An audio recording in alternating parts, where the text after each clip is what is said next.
Yeah, welcome. It's mid-January already, or close to mid-January. It's hard to believe we're already getting that far into 2022. Hopefully everybody's having a good start to their new year and sticking with all of their goals, resolutions. We talked a lot about the Forge last week. Obviously, might have a few more questions in chat about that this week, but hopefully everybody's doing well.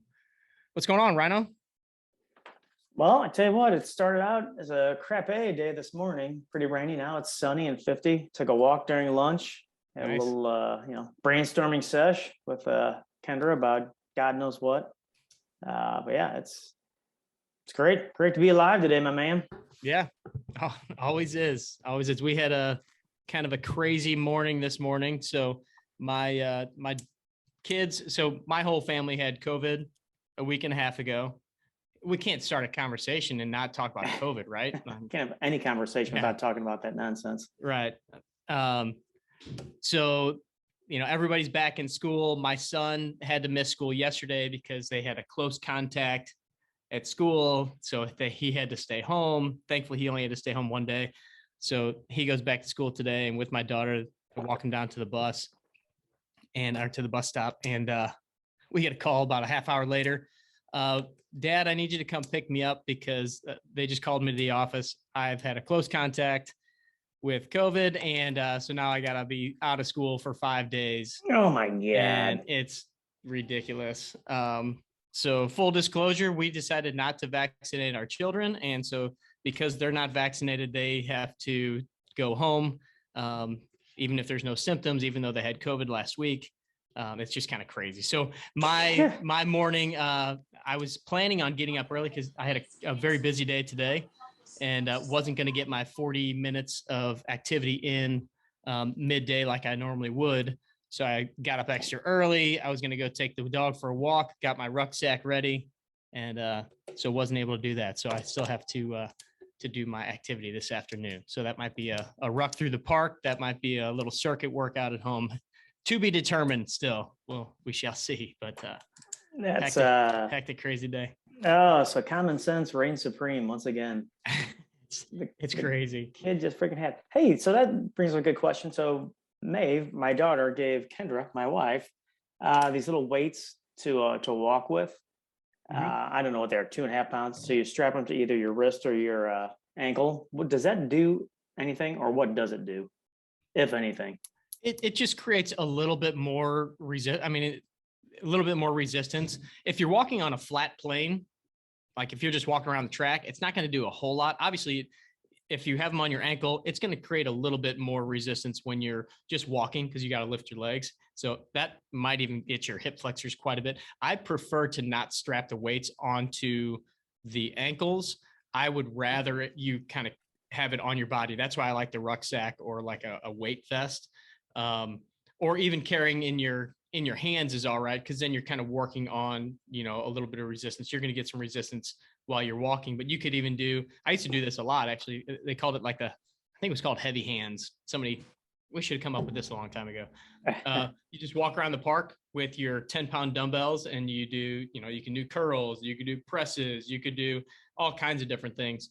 But that's a decent, it's a way to provide a little bit extra activity, create a little bit more of a metabolic effect to some degree, where you're just kind of going to be burning a few more calories.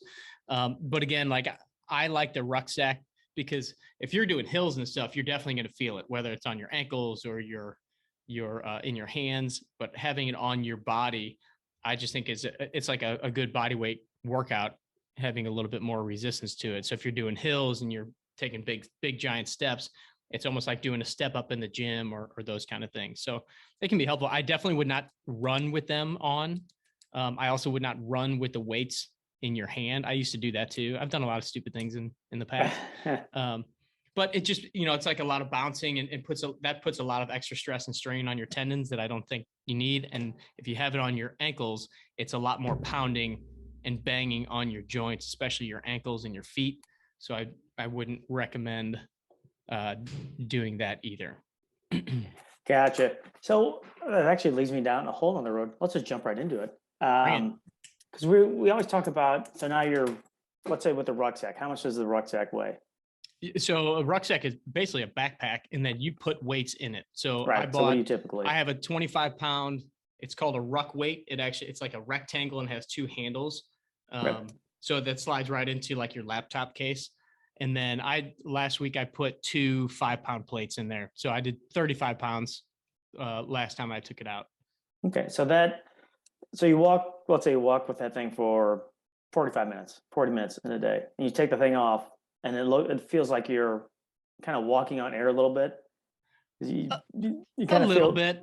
you feel, it feels different. So It feels different. Yeah. it's kind of like, we always, we've run across these like weighted clubs and training with all that kind of stuff and how bad it is.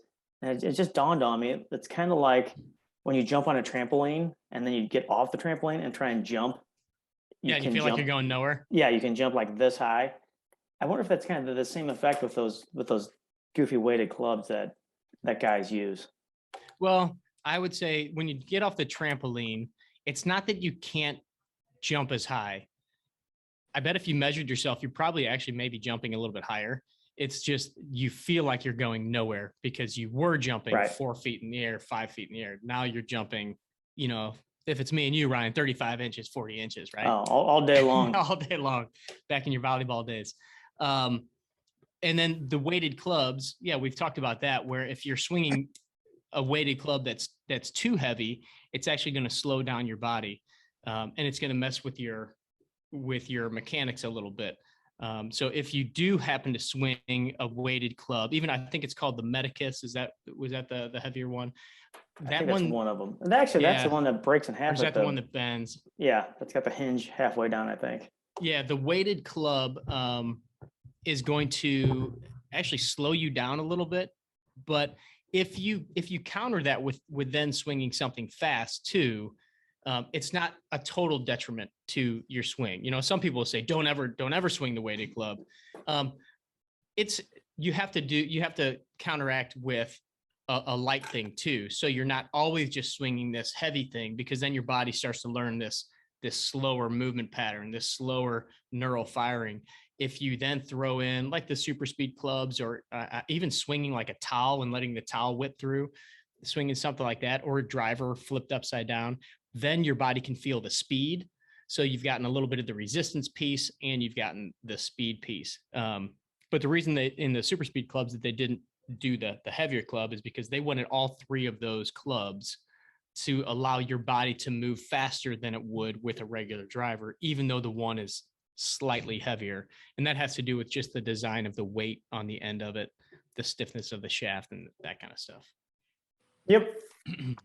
Yeah. And I think the trampoline, it's like similar to golf. The feel is different, which is a bad thing in golf. If your feel is off, you don't really have a chance. Yeah.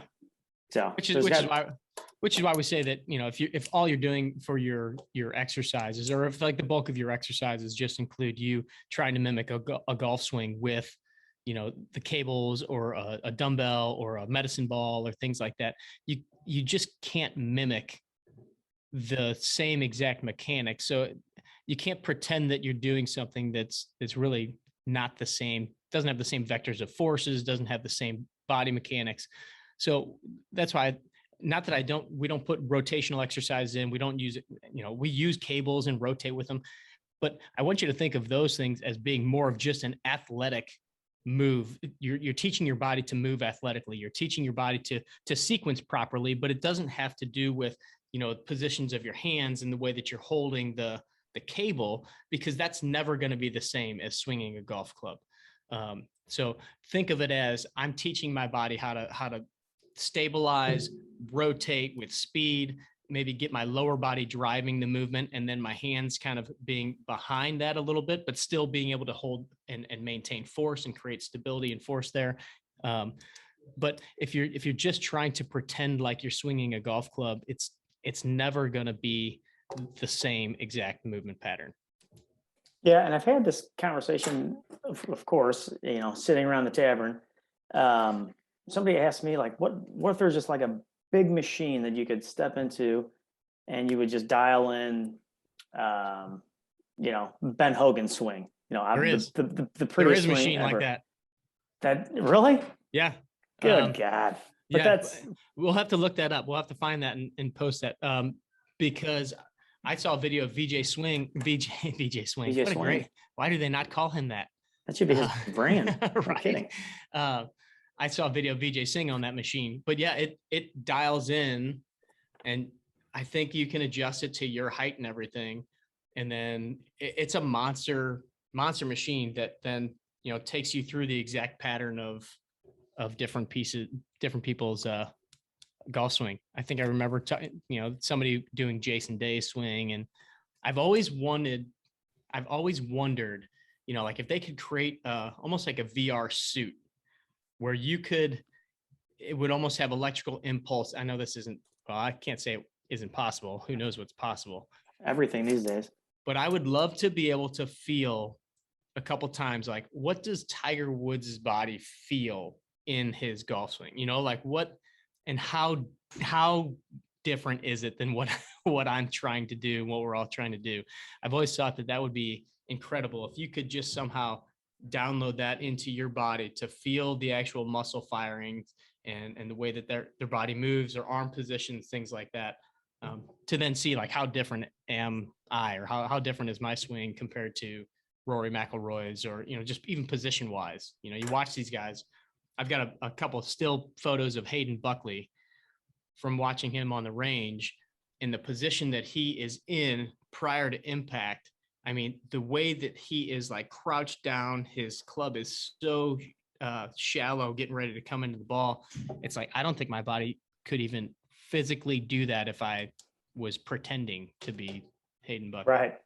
So now, like that machine, if you try to mimic anybody's swing, it kind of takes your, like, not necessarily your athleticism, but your natural way to swing, does it Yeah, not? your tendencies. I Right. think that it's meant to do kind of what I was talking about with that suit. And by all means, guys, if you have any questions or anything, feel free to throw them in the chat, and let us know. We want to get to any questions that you guys have.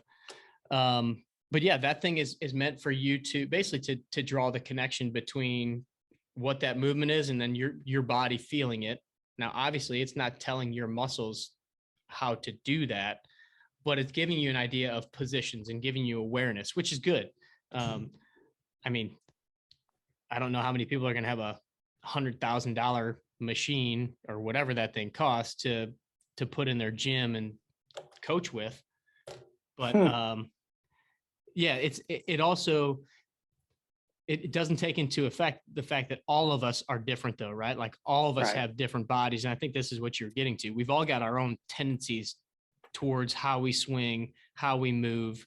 And so, like I in particular have very long arms. I've got a short torso. So my body style is going to be way different than, like a John Rahm.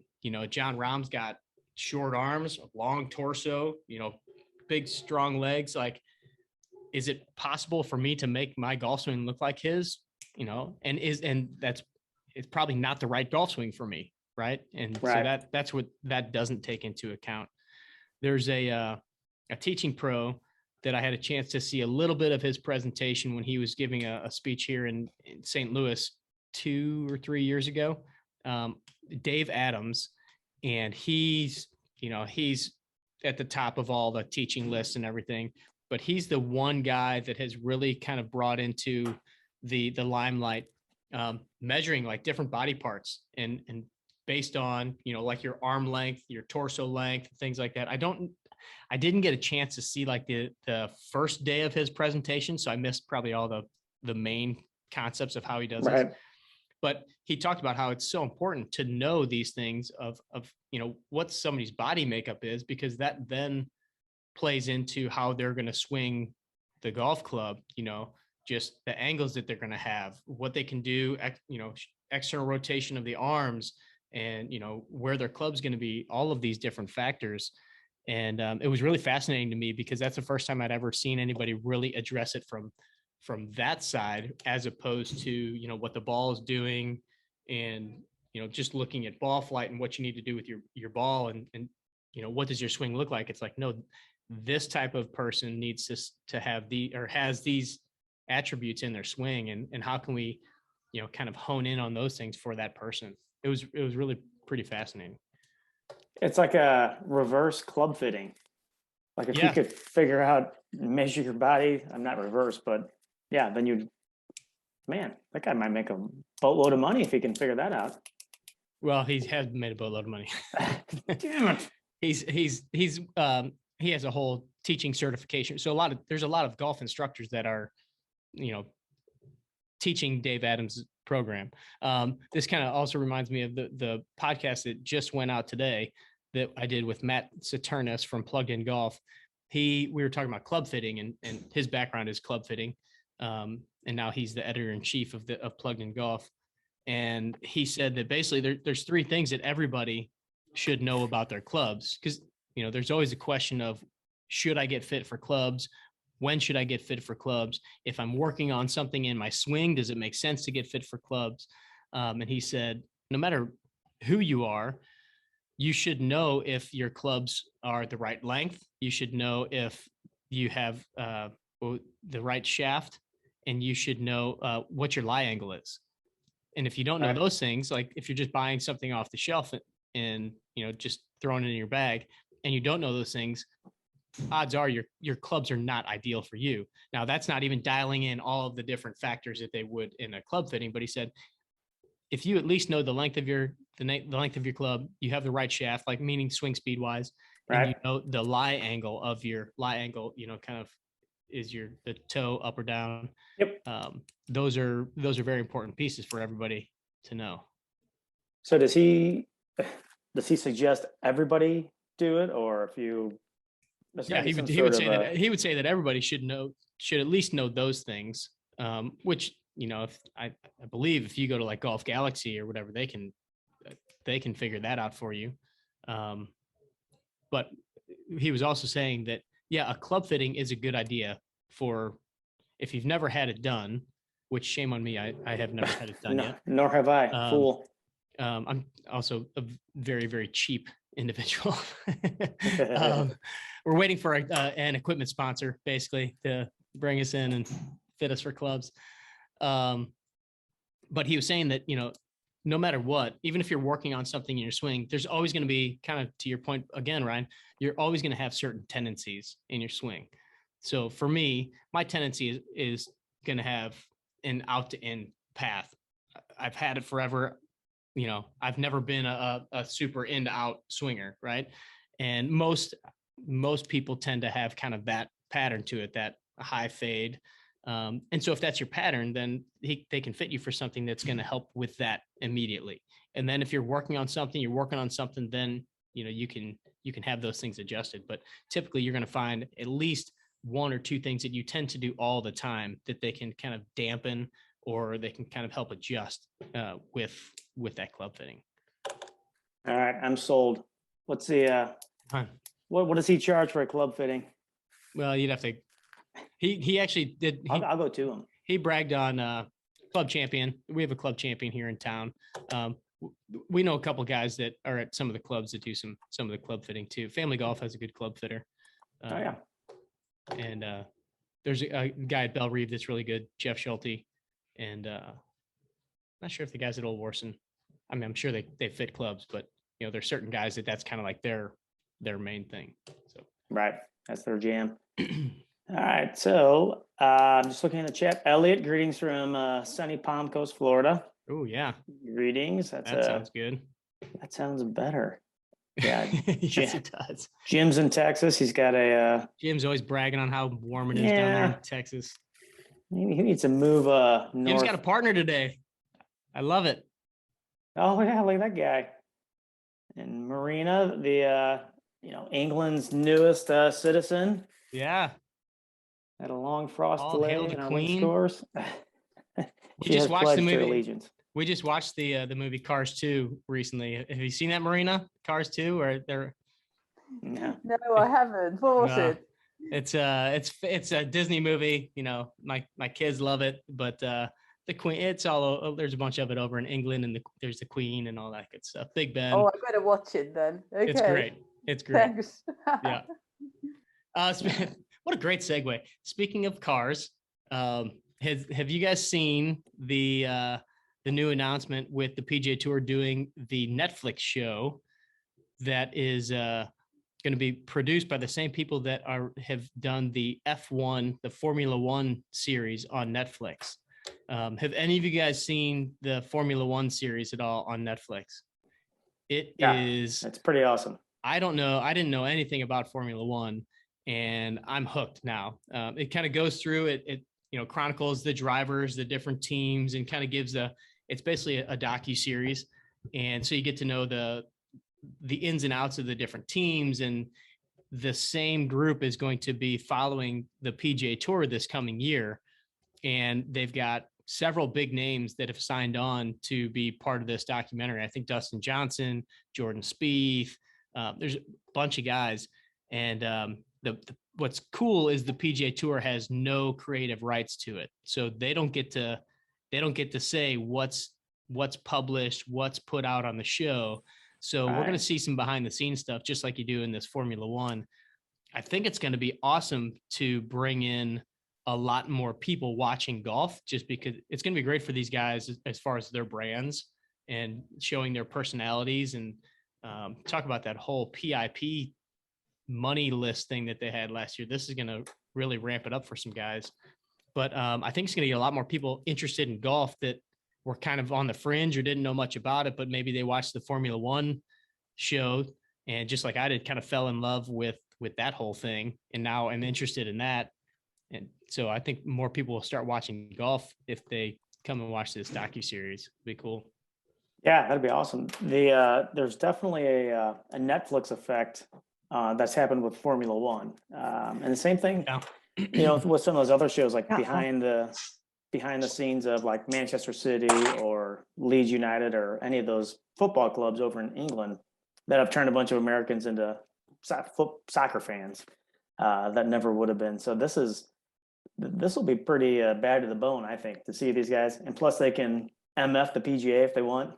I probably wouldn't advise it, but still. Yeah. Hopefully we'll be able to get to see a lot more of what these guys, not even their lives, but like lives on tour, like a lot of the stuff that we talk about and people we talk to on the podcast, like them with their trainers, them and doing their workouts, them, just kind of the glitz and glam behind the scenes of being at the tour event, and all the stuff that they get there. They say that that's probably the biggest perk is when they're at the tour event, like the food and the cars they get to, like all of that stuff. So it'll be kind of fun to see the inside. So when I was at Victoria National last year for the Korn Ferry Tour Finals, we were there following Hayden Buckley around. That's where we originally heard the rumblings of this, because some of the people from Netflix, or there was somebody from Netflix there. And then that's when Hayden's agent said, "Oh yeah, they're going to be doing one of these documentaries, kind of like that Formula One." And so he was going to try to go work Hayden's way into the documentary. So, cause they were looking for some young guns. So who knows? Maybe we'll see, and it'll all depend on who's winning and who's doing stuff on the tour, but would be really cool to see Adam Long, Hayden Buckley, any of those guys locked in on that show. Oh, that'd be awesome. So they did that same thing. Like it was the first Winter Classic for the NHL. They had, I think it was the Capitals. Correct me if that's not the first one, but they showed, it was just 5 episodes leading up to the Winter Classic. And good God, I never realized how much time outside of the game these guys spend, like like every day, morning. Same with NBA. Every day there's a morning skate, there's a morning practice, and they go do this. It's like they have no life during the season at all. And these golfers, their season is so much longer. Not that they're playing in every event, but where do they get to the place? Let's say they finish a tournament on Sunday, get to the next place on Tuesday, start playing Wednesday, and rinse, repeat 25 times a year. Like that's. Yeah. I mean, heck, many times they fly out Sunday night, get there Sunday night, or spend the night, head in Monday morning. I was, texting with Hayden last night, and I mean, I think that he left on Sunday. He's to get to Hawaii, big commute over there. yeah, I mean, these guys, it's like, unless you're taking a week off, you're almost going from, unless you missed the cut, you're going from that tournament to your next location. And then here we go again. Go out, practice round, maybe get a training session in, go to your hotel. I think it's Louis Oosthuizen, and he has his mattress delivered to every hotel that he goes to. That's awesome. Yeah, I thought that was fantastic. I mean, that would be extremely hard to keep your body in shape and be rested for that type of, schedule. That's amazing. Yeah, I mean, think about how hard it is for all of us when we're traveling just to stay on a regular schedule, first of all, but eating wise, exercise wise, all of that stuff. Now, these guys have their routines, and then Hayden, like him, for instance, he's a very routine guy. So he's got his daily routines down. But that's why a lot of these guys have a chef come with them. So they know, what kind of food they're going to have all week long. They have a chef prepare their stuff and, ship it to them or whatever. Because that's the whole thing, that it's that structure that if you get out of that structure, that's when you really start to slide. So Yeah. most of these guys, I would say, it's different than 20, 30 years ago when these guys would go, they'd play, they'd go out and kind of party at night, like every sport, pretty much every sport has kind of gotten away from that. You hear hockey Right. players, all those guys back in the day, those guys used to play a game. They'd have a case of beer on the bus to get to the hotel. And then, Right. they'd go rip it up. And same with the golfers, they'd go have a good time. But these guys are so much more dialed into their recovery, their bodies, the way that they perform. They've all got their Whoop straps on. They're all checking their sleep, all that stuff. So it's way different than it used to be. That it's definitely a job all week long. And I mean, you talk to any of them that are on the road for multiple weeks at a time, that bangs you up pretty good. Oh yeah. The days of the rock star athlete are slowly and sadly coming to an end Yeah. because they're athletes. I mean, I remember, Brett Hull around St. Louis just doing crazy things while he was still scoring 86 goals a season in the NHL. That's bizarre. So Yeah. speaking of all these guys on tour, bringing their personal chef and trainer, I have had more people ask me that, so Jeff's end game is he's going to be on tour. I'm like, I don't think Bodine has any desire to go on tour with these guys. No, I really don't. Why is that? Because I care to have a life. You like to be married? Yeah, exactly. I have a wife and kids that I actually like to be around. It's a big piece of it. Yeah, I mean, I know a couple of guys that are kind of in my position, or they're the Cairo or whatever for these guys. One of them is on the road 30 weeks a year. Cool. Like that it doesn't interest me. Now, would it be awesome to have for Hayden to go and win a bunch of tournaments and be kind of part of his team that travels every now and then? Yeah, that'd be cool. But like to be a full-time guy that goes and has to be there week in and week out, just like the players. And as the fitness guy, I don't really see that. I mean, obviously my physical therapy background would attribute me to be able to do a little bit more treatment side of things. But some of the fitness guys that travel, I don't really see the necessity, to be honest, to be there all the time. It's like once you have a program down, like Hayden knows what he's doing. Adam Long, when I give him programs, he knows what he's doing. It's like they're able to execute their programs, no problem. Now, if it was something where they had a physical issue and needed me to be on the road to help with that kind of stuff, or wanted that kind of service, that'd be a little bit different. But yeah, my goal is not to travel 30 weeks a year.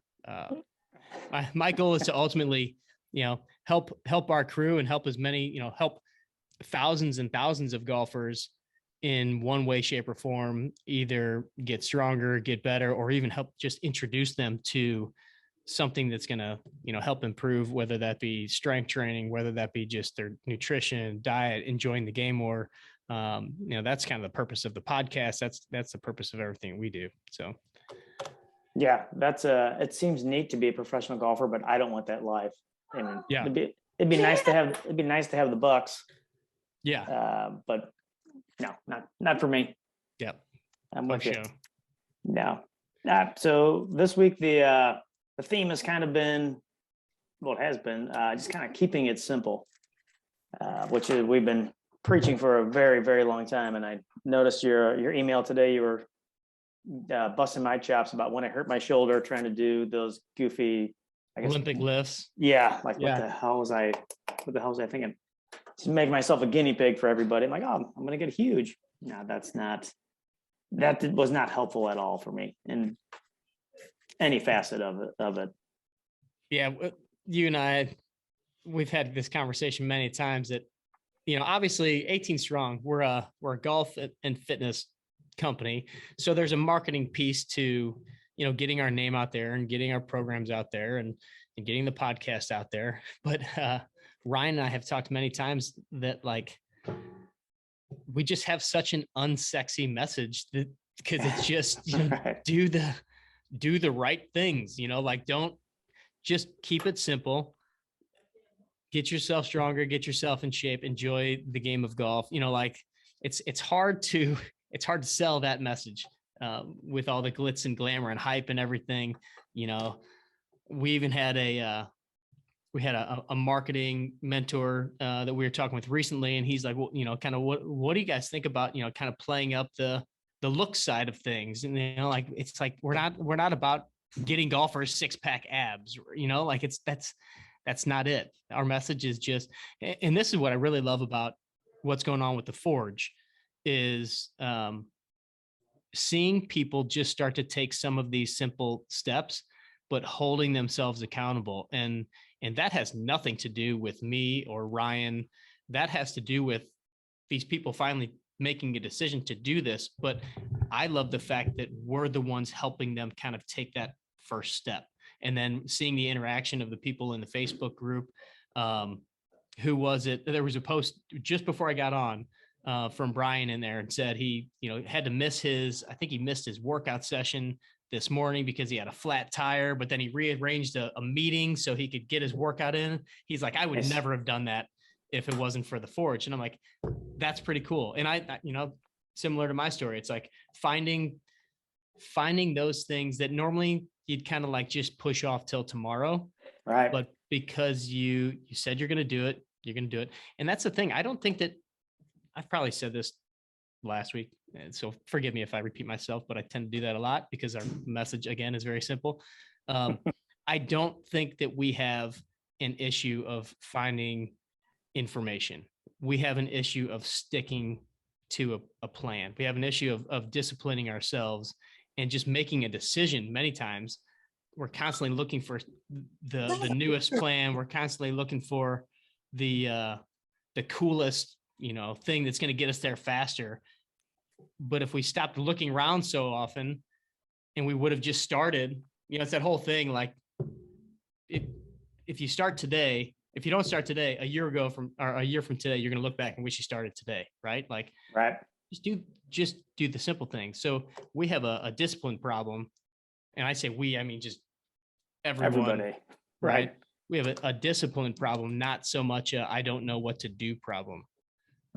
We have a not doing problem. Yeah, and we definitely have a bright shiny object problem because Yeah. everything.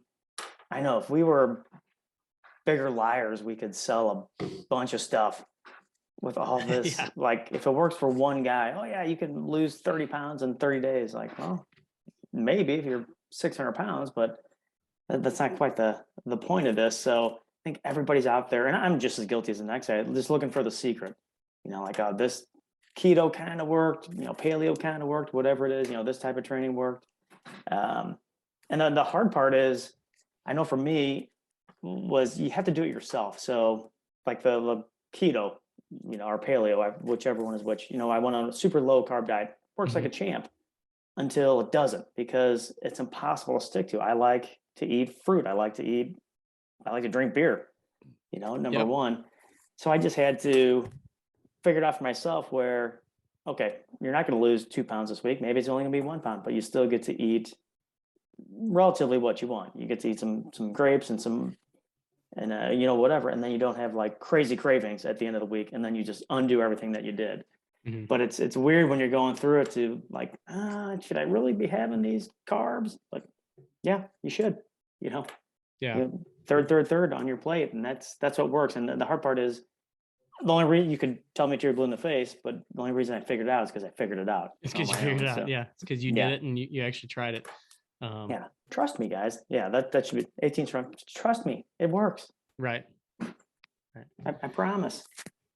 What questions we got there in the queue?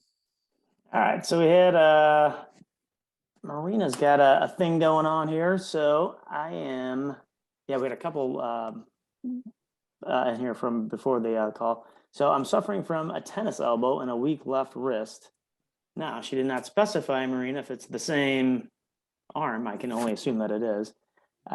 Here, I'll just let you ask the question, Marina. Yeah. Yeah, it's my left arm, and it's a left wrist as well.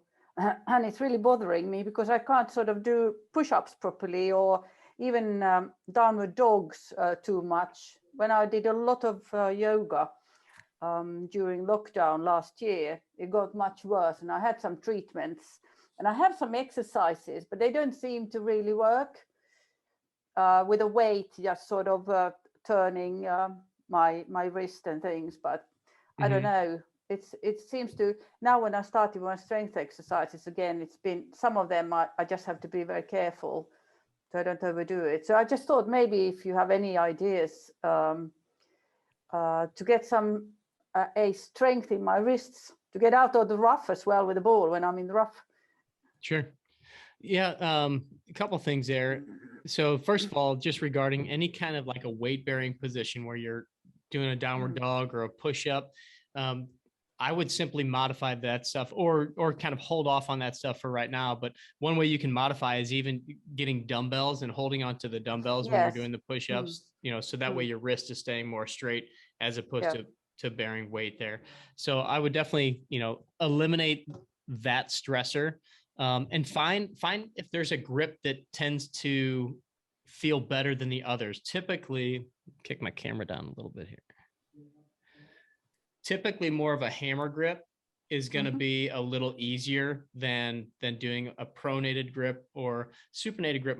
Where does your elbow hurt? Is it inside or is it outside? Outside. Okay. So anytime the outside is hurting, that's going to be from stress and strain on the top of the wrist extensor. So the wrist extensors pull the wrist up this way. And it's your left hand, right? Correct? Yes. Okay. So I just had a situation where I've got a young high school player that I work with, and he was banging balls. And he texted me on Sunday on the very last ball, he hit one. I think it just caught the mat a little heavy, and he strained his wrist extensors, and so he could barely lift up that way. So sent him over to my buddy Mike Murphy, he's the chiro for the Blues, and luckily it was just a strain. He didn't like sprain any ligaments or anything like that, but he just did some soft tissue stuff. I think he probably did a little heat and ice and some soft tissue massage, some electrical stim. But have you been hitting on mats a lot recently? Yes, I have. Yes, and also the fairways are quite muddy at the moment. We have had a lot of rain. So unless you hit it really cleanly, you sort of hit a bit behind, and that's when it's jarring. But right, I do hit a lot of balls at the moment, I have to admit. Yeah, I had a feeling that might be a bit of the issue there. So I would say maybe kind of lay a little bit low on, on hitting longer irons or hitting, maybe stick to some of the shorter like wedges and stuff like that. And then maybe hitting some balls off the tee would be all right. But just so you're not, those mats can be tough. And this is a rough time of year for, here in St. Louis, we're the same. No, you can't find a grass tee around here that anybody will let you hit off of because it won't grow back. But anyway, back to kind of the explanation. So all of those wrist extensions. So what happened is I'm going to use my right hand. But as you're hitting, that that wrist is going to bow, and you're catching, like when you hit, it kind of will catch into the mat, and it stretches this real quick. And so it's causing that stress and strain. What happens is all of these muscles, all of these tendons, all attach right at that spot where your elbow hurts. And so you're taking all of that stress, and really it's like you're pulling a string that's attached right on that elbow, and you're yanking on it. So some soft tissue massage from that spot all the way down to the wrist. You could do like some side to side, and you can kind of dig in there pretty good. Or I believe you have the Theragun, right? I will buy it now. I had so many good responses. So they have it in the pro shop. So I will get it. That's probably good, is it? Yeah. It is good. Just be careful when you're close to the bone there, because that can be a little too aggressive. So I would do it kind of on the meat here. Start very gentle. They're depending on the one you get, they have a couple different modes. And just start out with the easier one where it's tapping not quite so fast, and then just a very light pressure up and down. I would still like to see you doing some, just like self massage with your thumb, just kind of going across the muscles like that. And then even doing, you said you were doing some of the back and forth exercise. Are you doing any kind of up and down with the weights? Make sure this one isn't really hurting when you're doing it as you're going up. And then if it's going down, just kind of don't let it go too far down to where it hurts that way. You can also do like some little stretches, but you don't want to stretch it too much right now if it's irritated and painful. The soft tissue massage should help a little bit. Changing your grip in some of your exercises, like even on rows and stuff like that, and presses, just feel out what grip is best for you right now, and just go with that. And then some of it's going to be kind of giving it a little bit of time and not banging it on the mat so much as well. Okay, thank you. You got it. Yeah, Maria, the Theragun is awesome. So my son is 11 and took some of his Christmas money and bought a Theragun for himself.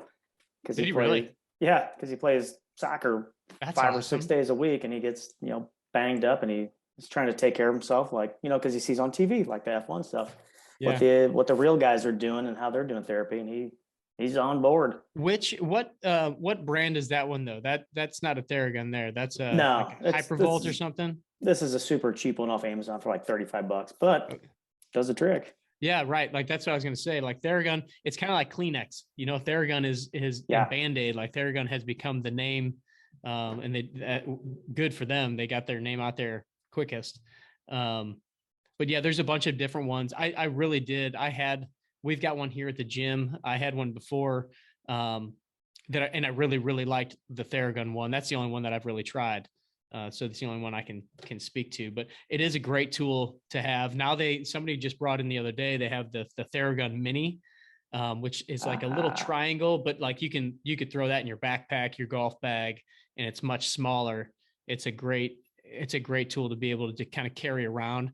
When we were at Sweetens Cove. Yeah, I was going to say that. Yeah, they had a whole Theragun tower in the house that we stayed in at Sweetens Cove, where they had a couple where you could use, and then they had a couple in the thing. I guess we could have called Matt and said, hey, we want to buy one of these, and they would have sold it to us. But yeah, it was awesome. What a great little perk to have in the house for a bunch of guys there playing golf that are probably going to get all banged up out there walking all day long and everything. So it was great. I mean, you walk around the house at night, different guys have banging on their shoulder, their legs, their calves, all that stuff. It was great. I really do think that those are good. I'm going to try to get Tim. I can't remember Tim's last name, but he's kind of the director of science there now. He was at Gatorade for a long time, and I met him like 2 years. We met him at the PGA show. I don't know if you met him though, Ryan. It was when we were walking around that big circular driving range. Yeah. And they had the Theragun tent there, and I got to meet Tim. I'm going to try to get him on the show and talk about the benefits of it's called percussion therapy. This is, I think, the official name of it. Nice. Yeah, that was right next to one of the 10,000 CBD products that they were selling at the PGA show. Like, everything is infused with CBD now. And I wonder if that will be a thing in 5 or 10 years, or if it's just kind of a fad. Yeah. No. Hey, real quick, I just saw Elliot's post here. He said that TheraBand has a program with the TheraBar device. And so thanks for throwing that in there, Elliot. TheraBand is the company that makes like all the stretchy bands, like the therapeutic ones that I'm used to from physical therapy, the physical therapy clinics. They're the fat, like real thin ones, but they're, much thinner than like the big thick rubber bands. So TheraBand also makes, they're called TheraBars, and it looks like, I mean, it's just a bar with like ridges on it, and it has different levels. It's like red, yellow, blue, green, different resistances. And they have a program. It's kind of like some twisting exercise. And Marina, this is exactly for you. Some twisting exercises where you kind of twist it up, and then as you release it, it's kind of eccentrically strengthening those muscles a little bit and kind of gets you in the right positions. So definitely look that up, because that's something that we would use in the clinic when we had somebody, working on tennis elbow, golfer's elbow. But for everybody, kind of a great preventative exercise, knowing that all golfers, are the wrist and forearms are very much a forgotten piece when any of us are kind of prepping and strengthening. That's another reason why I love, dumbbells, barbells, kettlebells, because you're constantly gripping different weights. Yeah. And, so you're constantly working on your grip strength. But that the TheraBar, those can definitely be helpful. Real quick, circling back to the very beginning of the show, when we were talking about the ankle weights, all that stuff, in the rucking and all that. For those of you that are doing the Forge, I was just thinking about this the other day, and heck, maybe this is something I'll do tonight. For that 40 minutes of activity, one thing you could do is just grab a kettlebell. If you have a kettlebell, go walk with the kettlebell in your hand, and you could hold it in your hand, almost like a farmer's carry. You could hold it in kind of a rack position. You could do some presses with it. You could do all kinds of stuff with one single kettlebell, and even just walking and changing hands, every minute or so, you're going to be working on your grip. You're going to be working on your core. You're going to be working on your posture. Single arm carry is an exercise that I use in the gym here a lot with our golfers, really anybody, because it's working on all of those things. It's a great drill to train your core, because it wants to tip you this way, so you have to fight to hold yourself up. And obviously, we're big fans of core exercises that aren't just crunches and ab rollers. Right. That's what. So the kids have been kind of competing with each other, just hanging on the bar downstairs. Yeah, that's a great drill. I love it. Yeah, it sucks, but it's awesome. Yeah, we would have like some of the younger, when we worked with some of the hockey players at my last facility, and we'd have like hockey teams come in, younger hockey teams. We would do challenges with them, who could hang the longest. And we would do all the grips. We would do pronated grip. We'd do hammer grip. We would do supinated grip. And sometimes I'll throw that at the end of, I assume most people that are on this call have done some of our workout programs. Typically, we do kind of your push, pull, and your lower bodies if we're doing a total body program. And then the last 2 to 3 exercises are usually some sort of either shoulder or core work or hip work, things like that. On those last sets for some of the individuals in the gym, I'll have them do like see how long you can hang in a pronated position, see how long you can hang in hammer, see how long you can hang in supinated. And then we'd have, we even had a leaderboard for a while. We just kind of keep tally of who was doing it. The other one is, just holding like the old school test that we had to do. If you couldn't do the pull-ups, us fat kids, we had to do the chin hang. And so you have to hold here as long as you possibly can and see how long you can do that. And that's a great exercise right there. It gets your forearms burning, your lats, your back, all of those things. Your core pull-ups and hanging like that are awesome core exercises as well. But be careful if you have shoulder issues. Full disclaimer here, if you have any shoulder issues, I don't necessarily recommend you hanging from a bar. So that can be problematic on the first try. Yeah, that's not great. I once met, so here in St. Louis, we've got Anheuser-Busch. I guess it's technically still their headquarters, kind of, sort of. But I met the guy who drove, I don't know if you drive it, drove the Clydesdales. So he's constantly holding like all those reins. Good God, this guy had the strongest handshake I've ever come across in my life. I bet he did. Holding back giant horses. So when you are like doing a total body, what is, or even let's say you're doing, one day you're doing, back and shoulders. Could you do arms and legs the next day, or what's the recommended kind of weight lifting schedule, like as far as rest goes, and not overtraining, I guess? Right. So I tend to not do like back and shoulders. That's more of a bodybuilding split. I do break it up into like upper body days and lower body days. It's been kind of fun. I've got some high school players that are in their total off season. 2 kids that their main goal right now is I need to put on some weight. Both of them are rail skinny. I think I told you, Ryan, the one kid, we did his body fat on the in-body scan, which is super, super accurate. And it was 5.6%. Oh my gosh. That's sickly. So we're like, dude, this is like fitness model kind of body fat. But, we need to fatten this kid up and we need to get him some more muscle mass too.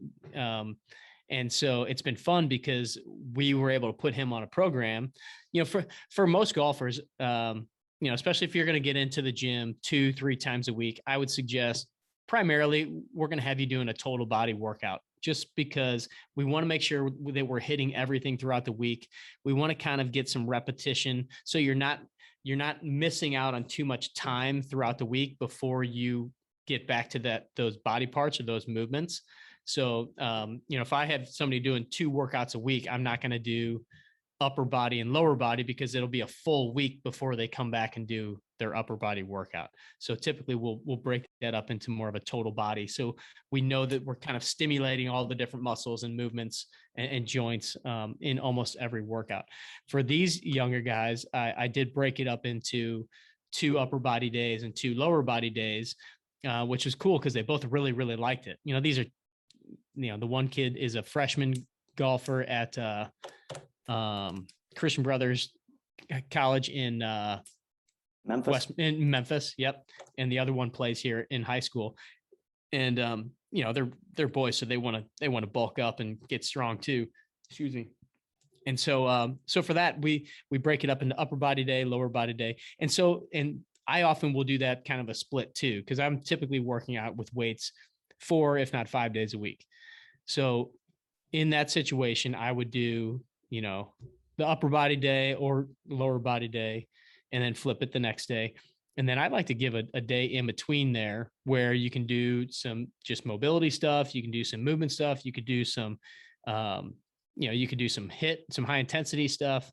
Sometimes I'll just get out like the sled and do like some pushing and pulling on the sled, because that's a little bit of a different stimulus. It's not going to really get you sore. It's a little bit more of a metabolic kind of a workout.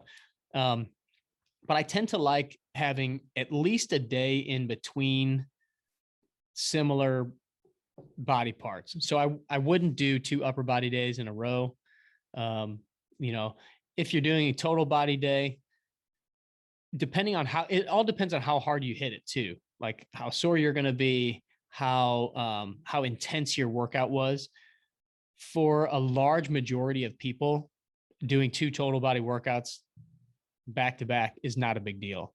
But if you're doing, barbell deadlifts and squats on one day, those are pretty intense exercises that are going to kind of really, they're going to stimulate your central nervous system, not just your muscles. So part of it is also the central nervous system load that you put on your body. So if you're doing like heavy barbell lifts and squats, you're not going to want to do that for another day or 2. You're going to want to kind of let everything reset and refresh. And so again, a lot of it just depends on the intensity level. Now, if somebody is doing kind of more of a bodybuilding split, like a back and shoulders, or, back and buys and chest and tries, that kind of a thing. Right. Typically those are split up. You'll have several days in between doing, that those same body parts, 2, 3, 4 days or so, at least, if not once a week. Yeah. Cause I was, so Tony had put together that hypertrophy program, and it was kind of split like that. And it's Monday, Wednesday, Friday. So you don't do the same thing until the next Monday. So you Right. go like a whole week. Obviously, Tony knows what he's doing. Yeah. And that's more, that's a straight muscle building. That's a true bodybuilding program. And the thought, and there are some different thoughts on that too, where some people would say, well, it would be good to get in some stimulus for, let's just say you're doing chest and tries. That it would be good to get some stimulus in, if you do that on Monday, maybe on, Wednesday, Thursday, Friday, one of those days, to do something else that's also stimulating those muscles, because you want to kind of get the, it's, somebody described to me like frequency, like airwave frequency. Like you want to kind of stimulate the frequency of those muscles a little bit, so they're not just sitting dormant for that full week. You want to give them a little bit more stimulation throughout the week, because that's going to then improve their ability to perform the next week. So even doing like some lighter body weight stuff or band related stuff. The Mind Pump guys talk about that a lot. Rhino is not just sticking with doing it one day a week, but that program that Tony has you on, or had you on, it tears you up pretty good though too, right? Like you're hitting those body parts very hard. There's a lot of extra, there's a lot of volume and intensity. So, or a lot of volume, I should say. And so your body needs a lot of time to heal and let those muscles repair and rebuild themselves, because you're breaking down a lot of tissue. So, that's why sometimes they'll do just once a week, or sometimes they'll break it up into, instead of a 7-day, what we would call microcycle, they'll break it up into a 5-day microcycle, where you would do it like on that workout on Monday, and then 5 days later you would do it again. And, you're kind of, instead of a Monday through Sunday split, you're on more of a Monday through Friday split for that first week. And then it's just 5 days at a time, kind of a deal. Gotcha. Sorry if that was getting a little technical there. Oh no, I like when you flash your brilliance there. So if you do so if you have a leg day, Yep. does it hurt your recovery to like walk or ride the bike every other day? When I say every, I mean like every day. Like, because we walk every single day, but there are walking's not gonna, if anything, walking's going to help you with your recovery. It's going to help you with your soreness levels. Now, if you're doing a leg day and then next day you're cranking it on the Peloton and doing one of their Power Zone classes or whatever, which, I've got quite a few people that do the Peloton workouts, and it sounds like it's like going to a spin class, Right. So I wouldn't suggest doing those things back to back, because those are going to be pretty intense. You're going to be working up and building a lot of lactic acid during those workouts. And so I would think that doing that kind of a bike workout later in the week, if you did your legs like on Monday, that would be better to give some time in between and then do the bike workout. But going for a walk, going for a light ride, or, like even going mountain biking or something like that, if it's not something crazy, it's going to help your recovery. It's going to help kind of get the blood flowing to those muscles and help with the nutrition and rebuilding and everything. It's not going to be a huge detriment unless you're getting into those zones of where you're building up lactic acid because you're cranking it so hard. Or if you're going and running, like doing sprints or stuff like that, like you don't want to do too much when you're trying to recover. And again, it all has to do with how hard you went in that workout too. Most people, if they do a total body workout and then they want to do a HIIT workout the next day or something like that, that's not a huge deal. But if you did a full leg day, so for instance, like a leg day that would be kind of typical would be like, maybe doing dumbbell squats. I don't do a whole lot of barbell squats. They tend to hurt my back. So dumbbell squats, maybe a barbell deadlift or hex bar deadlift, then doing some sort of a split squat or Bulgarian kind of split squat, something like that, or lunge walks or whatever, doing, hamstring curls or hamstrings on the ball, then doing some sort of ab work and maybe another kind of lungy type exercise or some calf exercises, things like that. You put all that stuff together, your legs are going to be, they don't have to be sore, but they're going to be worked and they're going to be fatigued. So then the next day I would not say, okay, let's go run some sprints, or let's go do a Peloton workout, because those muscles need time to recover. They need time to heal and recoup. Gotcha. Yeah. So just walking is not going to keep your muscles perpetually trying to repair themselves. No. That actually helps facilitate that. I got you. Correct. Yeah. Right. Because the strength training breaks them down and then they build up stronger. Yeah, you're actually helping to bring some of the nutrition to them because you're working them. You're helping to flush out some of the inflammation that will build up, which is that whole process. As we break down, we tear down the muscles. There's going to be some inflammation. It's all part of the natural process of our body healing. Then, if you're going and doing some sort of movement, you're then creating blood flow to bring those nutrients to that site to help repair it, but then also to help flush out all the stuff that needs to be flushed out into our lymphatic system and then drained out of our body. Nice. Cool. All right, we're 301. Oh, by the way, Jim Wow. invited us for a February 2023 72-hole, 18-strong winter weekend classic. Ooh, I like the sound of this. It's got a lot of syllables. Yeah. In Bernie, Texas. I Love it. am Utopia, Texas golf course. Sounds good. Nice. 2023, February 2023. I'm down All right. Put it in the books. because this February I'll be at the Phoenix Open. Yeah. Jealous. Yeah, I know that's Very going to be a good jealous. one.